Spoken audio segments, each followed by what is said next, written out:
चर्चा हो रही है सर प्रदेश अध्यक्ष के नाम को लेकर, असल वास्तविक स्थिति क्या है? कब तक ये चयन जो है हो जाएगा? प्रदेश अध्यक्ष कब तक बनेगा? देखो, जब प्रदेश अध्यक्ष बन जाएगा तो मैं आपको सूचना दे दूंगा। अब सोशल मीडिया की चर्चा पर तो मैं जाना नहीं चाहता।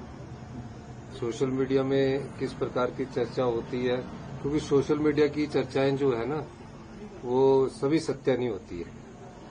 तो कुछ में सच होता है, कुछ में सोशल मीडिया में कई प्रकार की बातें चलती है। तो हमें जब तक कोई परिणाम सामने न आए तब तक उसकी जानकारी पर विश्वास नहीं करना चाहिए। जब परिणाम आता है तब उसी जानकारी पर विश्वास करना चाहिए, यही मैं कहना चाहता हूं। और निश्चित रूप से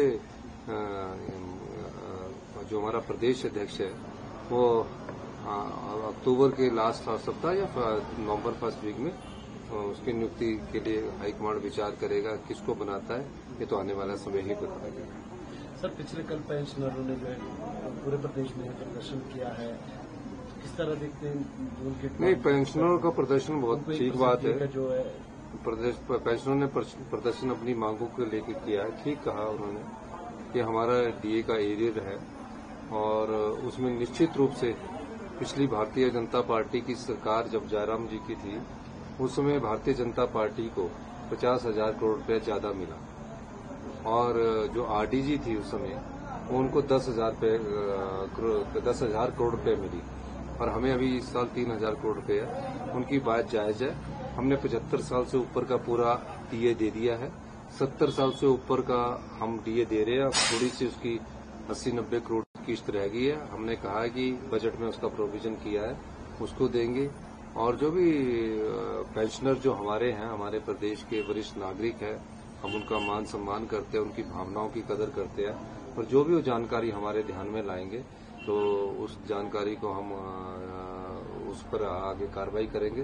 पिछले दिनों हमारे एक जो एनजीओज के हमारे पेंशनर्स के डेपुटेशन आत्माराम जी के नेतृत्व में मिला था तो उन्होंने कहा था कि डीए तो रिलीज कर दीजिए। जो पेंशनरों का नेतृत्व जब मुझसे मिला था तो हमने डीए हमने रिलीज किया 3%, जिसका कि जून में हमने उसको रिलीज करना था, लेकिन आर्थिक संकट के कारण उसको हमने कहा कि दिवाली में चाहे इसको देना जरूरी है और 1 अप्रैल 2025 से लेकर 15 अक्टूबर तक सारा ईयर दिवाली से पहले उस सबके खातों में चले जाए ताकि दिवाली का उत्सव खुशी और हर्ष और उल्लास से मनाया जाए। सर, इसके साथ ये एचआरटीसी के जो पेंशनर है, एचआरटीसी के पेंशनरों को हम हर महीने तकरीबन 57 करोड़ रुपया ग्रांट देते हैं, यानी कि उसका कोई हम हिसाब नहीं लेते हैं।